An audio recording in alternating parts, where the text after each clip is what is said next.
اعوذ باللہ من الشیطان الرجیم بسم اللہ الرحمن الرحیم صلی اللہ علی نبی الامی وآلہ صلی اللہ علیہ وسلم صلاۃ و سلاما علیک یا رسول اللہ قلتی لتی انت وسیلتی ادرکنی یا سیدی یا رسول اللہ صلی اللہ علیہ وآلہ وسلم۔ درود استغاثہ میں نے پڑھا، آپ نے سنا، اللہ تعالی ہمیں پڑھنے سننے کی توفیق دے اور اپنے پیارے نبی کی زلفوں کے صدقے، اپنے پیارے نبی کی پیاری آنکھوں کے صدقے ہمارے دلوں کو روشن کرے اور ہم پہ اپنی رحمت کے دروازے کھولے۔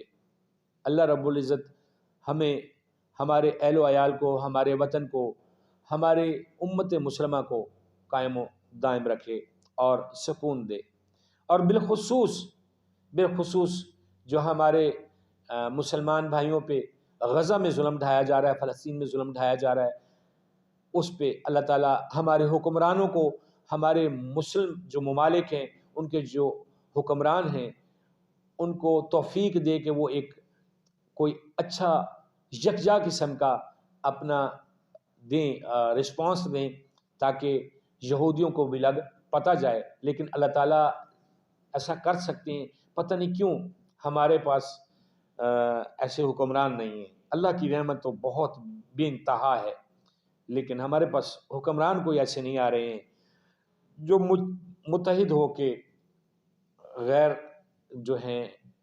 مسلم جو ہیں ان کو جواب دے سکیں۔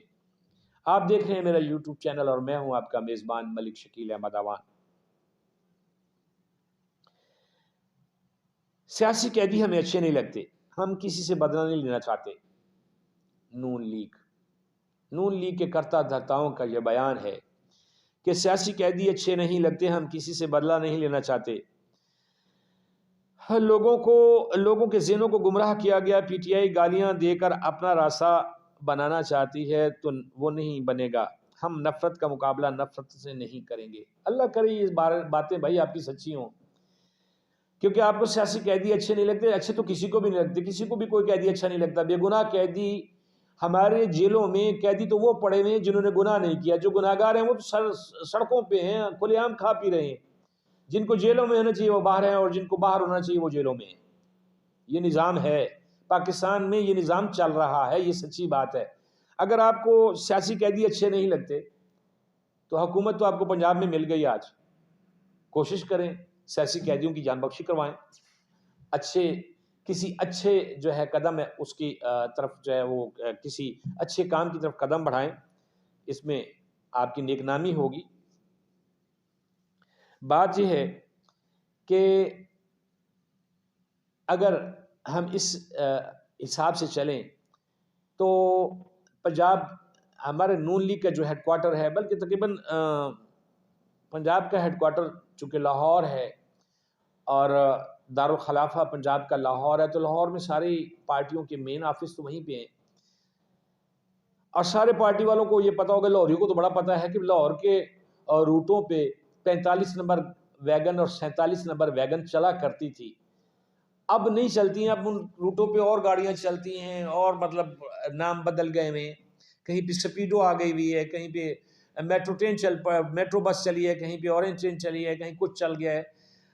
تو یہ 45-47 نمبر روٹ میرا خیال میں، جو میری معلومات ہے وہاں تک یہ کہ 45-47 نمبر روٹ جو ہیں وہ ختم ہو گئے۔ لیکن کتنا اچھا کیا ہے اس الیکشن نے، ہمیں دوبارہ جو ہے وہ دے دیے 45 نمبر 47 نمبر۔ اب تو جو جیتی ہوئی پارٹیاں جو اپنے آپ کو کہتے ہیں ہم جیتے ہوئے، جو وہ پاکستان پیپلز پارٹی سے ہوں یا وہ نون لیگ سے ہوں، وہ کسی بھی پارٹی سے ہوں، چاہے ان کا تعلق پی ٹی آئی سے کیوں نہ ہو، تو وہ سنا ہے، دیکھا تو نہیں ہے، نہ میں میرے سامنے کوئی بات ہوئی، لیکن جو سوشل میڈیا اس میں بڑی باتیں آتی ہیں، اور آج کل تو بڑی اویئرنیس ہے سوشل میڈیا کے حوالے سے۔ تو پوچھتے ہیں ایم پی اے حضرات بھی ایک دوسرے سے پوچھتے ہیں، جو ہمارے جو بنے ہیں ممبرز قومی اسمبلی کے بنے ہیں یا صوبائی اسمبلیوں کے بنے ہیں، تو وہ پوچھتے ہیں او بھائی تو 45 نمبر آنا کہ 47 نمبر آنا ہے؟ بڑی مہربانی آپ لوگوں نے جو یہ الیکشن ہوا ہے، جنہوں نے کروایا ہے، جنہوں نے کیا ہے، جو بھی سہولت کار تھے، جو بھی تھے، انہوں نے یار وہ 45 نمبر اور 47 نمبر روٹ جو ہے نا اس کی یاد تازہ کروا دی ہے۔ اب یہ نہیں پتہ ہے کہ ہمارے پاس اسمبلیوں میں 45 نمبر والے زیادہ گاڑیاں چلی گئی ہیں یا 47 والی چلی گئی ہیں۔ بہرحال بات تو یہ چل رہی تھی کہ جی آپ نے سیاسی قیدی جو ہیں وہ آپ کو اچھے نہیں لگتے، تو سیاسی قیدی ہر دور میں رہے ہیں، ہر دور میں رہے ہیں، چاہے وہ کسی بھی پارٹی کا دور ہے، سیاسی قیدی تو رہے ہیں، لیکن سیاستدانوں نے ان جو ہے قید و بند سے کوئی سبق نہیں سیکھا، آ کے اپنی جو ہے وہ غصہ نکالا ہے، اپنا بدلہ لیا ہے، یا اپنے اقتدار کو طول دینے کے لیے کوششیں کی ہیں کہ کسی کو سلاخوں کے پیچھے پھینک دیں، کسی کو پھانسی لگوا دیں، کسی پہ گولی چلا دیں، کسی کو کچھ کر دیں، کسی کو کچھ کر دیں، حتیٰ کہ اس بار تو فارم چھیننے تک بھی اور بڑا کچھ ہوا ہے کہ جی کاغذات نامزدگیاں بھی چھیننے تک باتیں گئی ہیں اور لوگوں کو اٹھایا گیا ہے اور بڑے معاملات ہوئے ہیں۔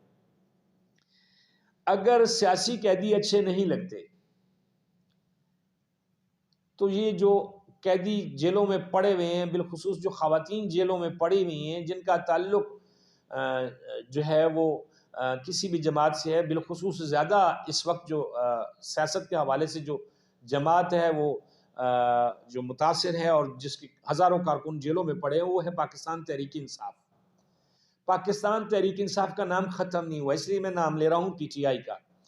بے شک ان کے بلے کا نشان چھن گیا، یہ بھی کوئی بات نہیں ہے، یہ بھی مطلب قیدی تو اچھے نہیں لگتے لیکن بلہ چھین لیا گیا، کوئی بات نہیں ہے، ان کے لیے بہت کچھ ہوا، کوئی بات نہیں ہے، لیکن ساری باتوں کا مداوع ہو سکتا ہے کہ اقتدار پنجاب میں مل چکا ہوا ہے پاکستان مسلم لیگ نواز گروپ کو، اور اس اقتدار کا فائدہ اٹھاتے ہوئے، پہلے بھی میں ایک ویلاگ میں ذکر کر چکا ہوں محترمہ مریم نواز صاحبہ کی تقریر کے حوالے سے بھی، کہ یہ اقتدار ملا ہے، موقع ملا ہے، اور اس ریت کو ختم کر دیا جائے کہ آئندہ کوئی سیاسی قیدی نہیں ہوگا، سیاسی قیدی نہیں ہوگا۔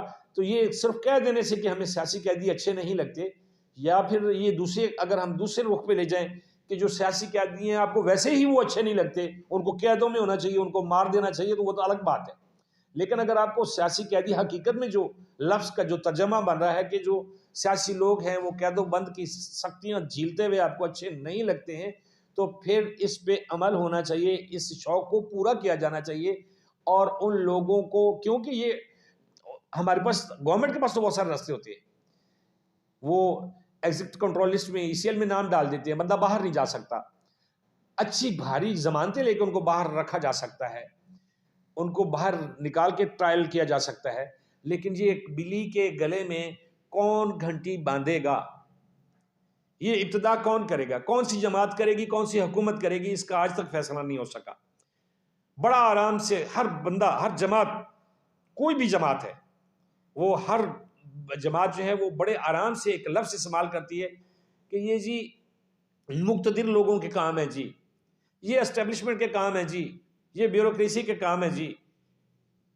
اسٹیبلشمنٹ کو، بیوروکریسی کو یا مقتدر لوگوں کو گھسیٹا کیوں کرتے ہیں اس بیچ میں، جب آپ میں قوت فیصلہ ہی نہیں ہے؟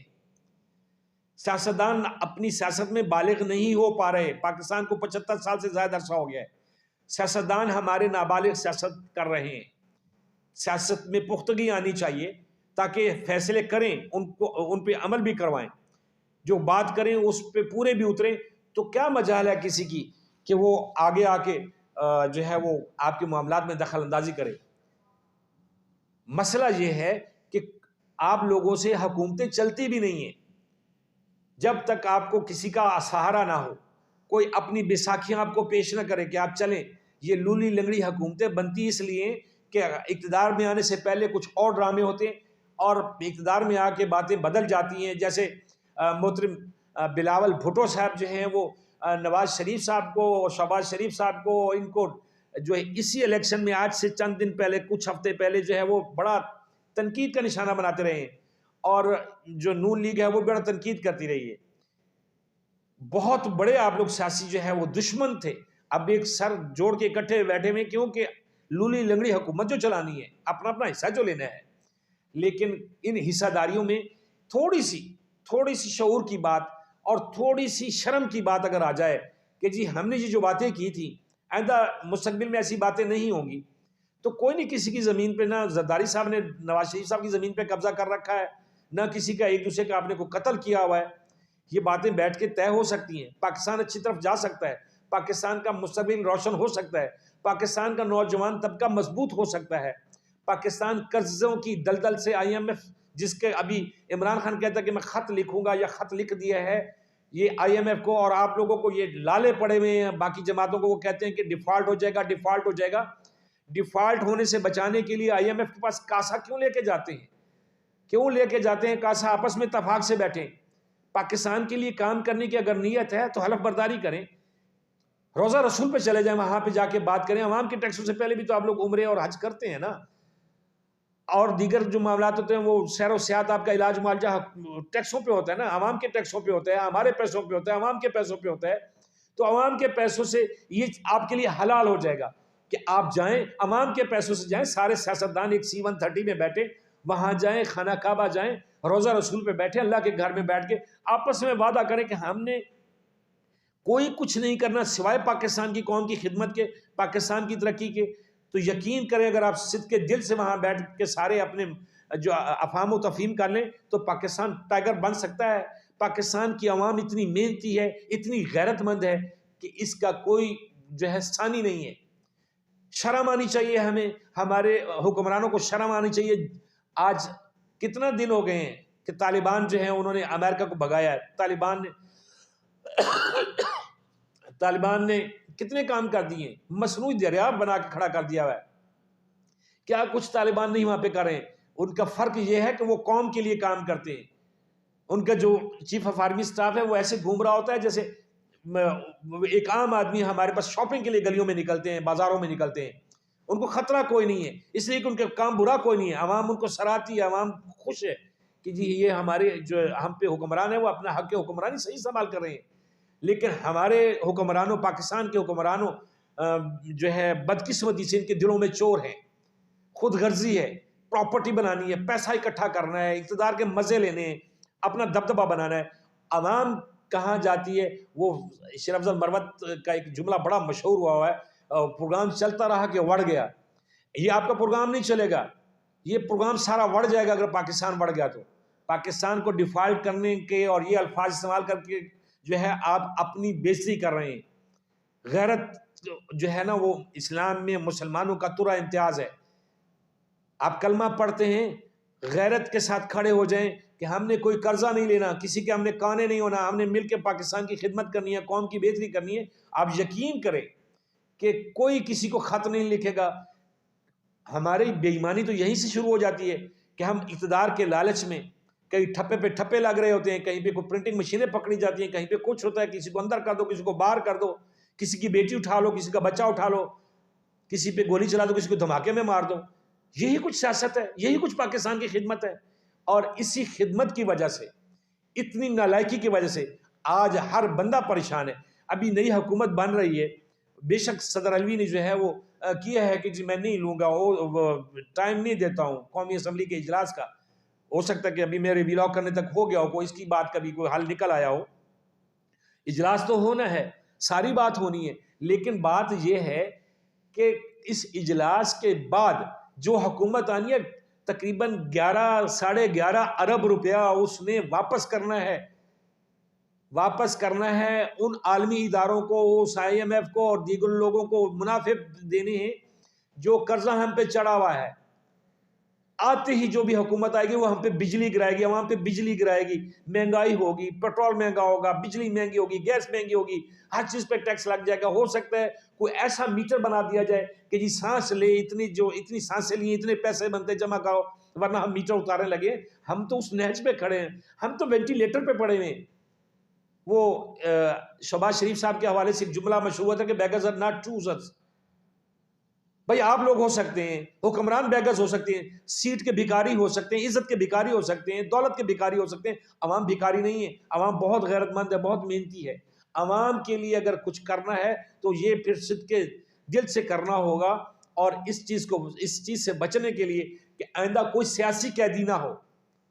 آج حکومت نون لیگ کی ہے، کل پاکستان پیپلز پارٹی کی ہوگی، پی ٹی آئی کی ہوگی، جماعت اسلامی کی ہوگی، ایم کیو ایم کی ہوگی. سارے ہمارے بھائی ہیں، سارے ہمارے ملک کے بہت اچھے لوگ ہیں، مانتا ہوں بہت ہی اچھے لوگ ہیں. سمجھ تو آپ گئے ہوں گے، میرا لفظ ہے کہ بہت ہی اچھے لوگ ہوں گے. لیکن یہ سیاسی قیدی ہر دور میں چلے آئے ہیں اور ان کو کون ختم کرے گا؟ صرف یہ کہہ دینا تو مسئلہ نہیں ہے کہ جی سیاسی قیدی ہمیشہ نہیں لگتے. ہم ایسا کام کریں جو سب کو اچھا لگتا ہو. اس سے بہتری آئے گی ہمارے ملک میں، استحکام بھی آئے گا، اور ہمیں آئی ایم ایف کو خط سے ڈرنا بھی نہیں پڑے گا. ہمیں کاشا جو ہے کاسا اپنا جو غربت کا ہے، جو ہمیں بھیک مانگنا جو ہے، ہمیں لوگ بیگس نہیں کہیں گے، ہمیں چوزرز کہیں گے. رہے ہیں ہم نے جرمنی جیسے ملکوں کو قرض دیا ہے. ہمارا جنرل ایوب جب گیا تھا امریکہ کے دورے پہ تو صدر جھک کے ملا تھا. کس نے لٹایا؟ یہ بعد میں آنے والے جو نابالغ سیاستدان تھے، ان کا تعلق کسی بھی جماعت سے ہے، انہوں نے ہمارے سر کو جھکایا، عوام کے سر کو جھکا دیا ہوا ہے. اس سر کو اٹھانے کے لیے بہت سارے سروں کی قیمت دینا پڑے گی، اور وہ کون دے گا، کون لے گا یہ سر، یہ ابھی وقت آنے والا ہے. اللہ معاف کرے، اللہ معاف کرے. جو حالات بن رہے ہیں، عوام ہی شاید سب کے سروں پہ سوار ہو جائے. اس سے بچنے کے لیے بہتر ہے کہ اپنا قبلہ درست کر لیا جائے. بہت شکریہ.